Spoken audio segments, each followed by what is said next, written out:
good at improv like John from Dawson, who was brilliant. So I'm just gonna stick to my script.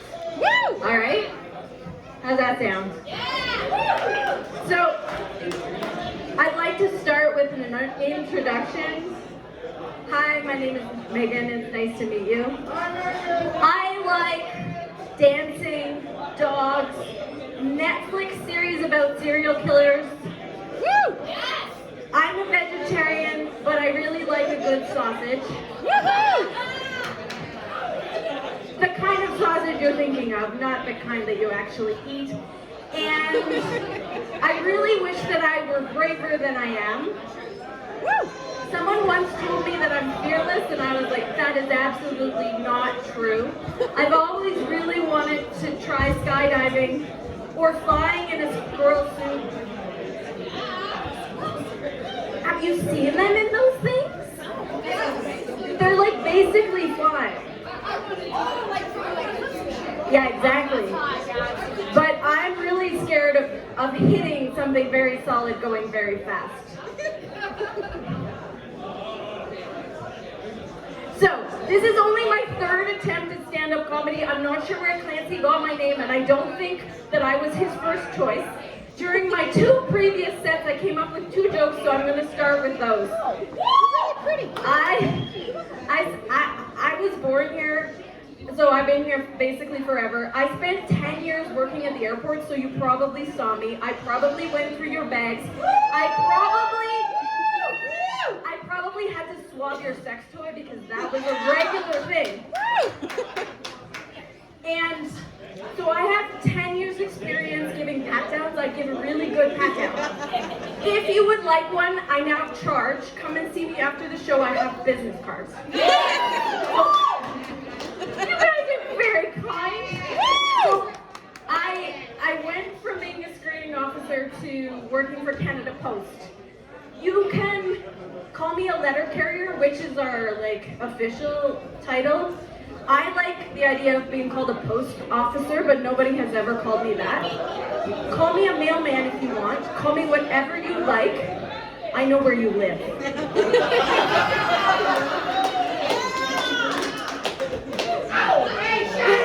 It really is a creep.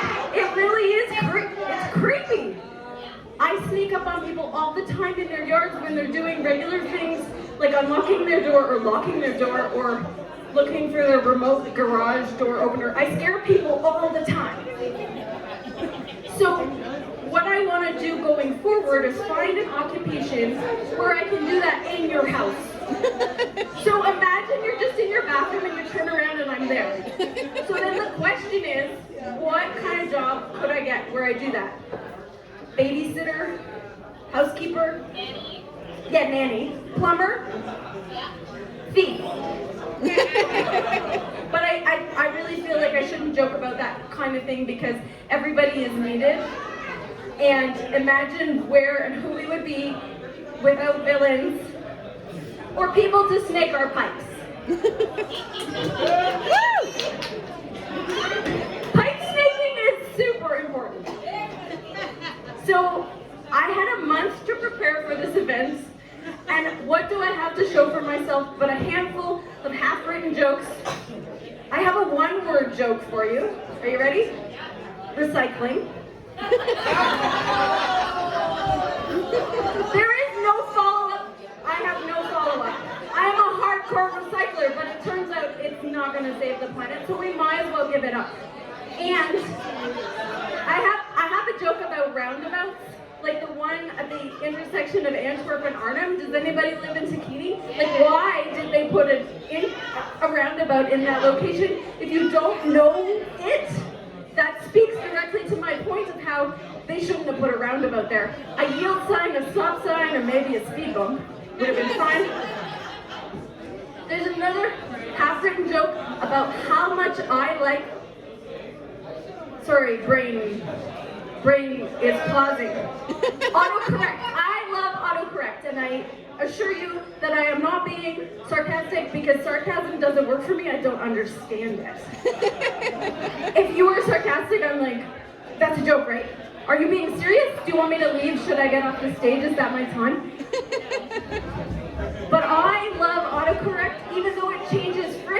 dick every time. And my own personal autocorrect thinks that my email address should end in .ca, but with a CD under the C. I don't know if anyone speaks French or knows what a CD is, but it makes a C a soft C, like an S, instead of a hard C, like a K. And so it wants my email address to be sent incorrectly every single time, which might actually be to my benefit, I guess.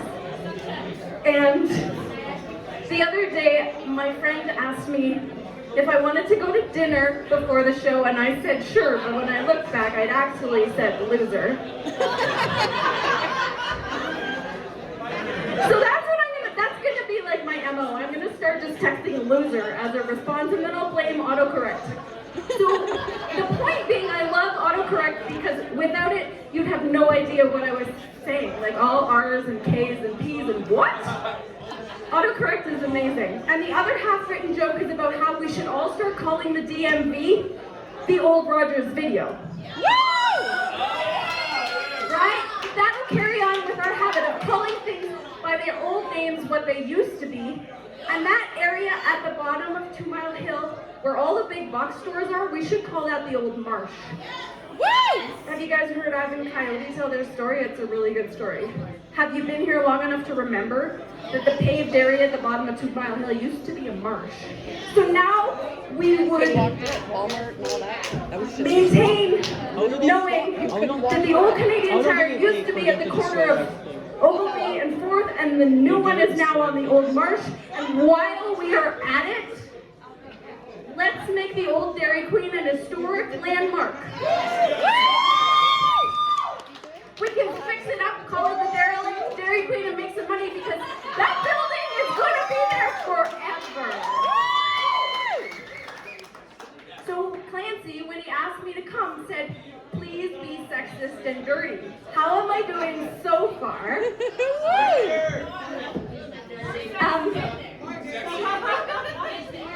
dirty it up. So, this is my attempt, because if you've met me, I am like a diplomat. I don't want to offend anybody ever, and I'm probably sexist inherently, but on purpose. Okay, so this is my attempt. There is a little bit of preamble, so bear with me. You will probably know when I hit the punchline. You got it. Get it, girl. You just giggled and you threw me off. I'm so sorry.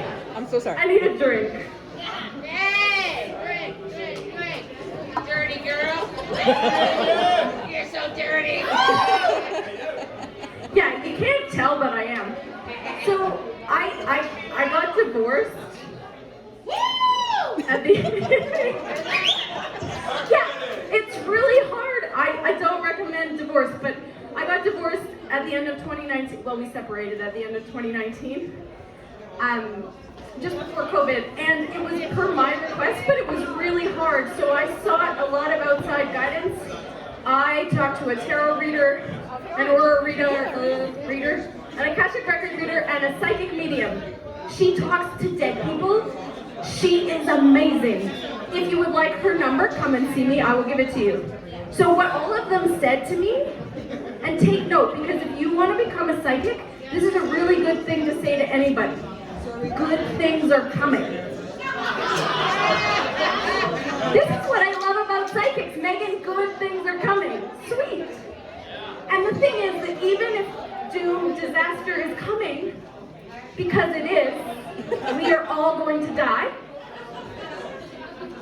Why not be hopeful in the meantime? Good things are coming. The other thing that these psychic people all said to me, and I think, take note again, because this is the kind of thing that you could say to anybody and it would be true. You have your hands in too many pots. Personally, I think we all have our hands in too many pots. Sometimes, I shouldn't say this, but sometimes personal hygiene seems like one too many pots. Like, how did my toenails get to be that long again? So my takeaway though, from everybody telling me I had my hands in too many pots was, here comes the punchline, thank goodness I don't have a penis. Because just imagine how many pots I would be putting it into. How many pipes I would be snaking. inbox.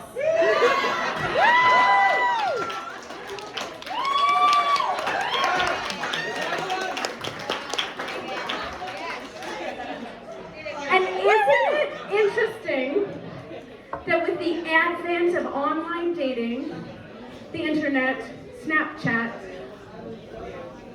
an introduction went from something like, "Hi, my name is Megan. I give a really good pat down. I know where you live. I wish that I were a little bit braver than I am," to, "Hi, my name is Megan. There is a picture of my junk coming to you very shortly."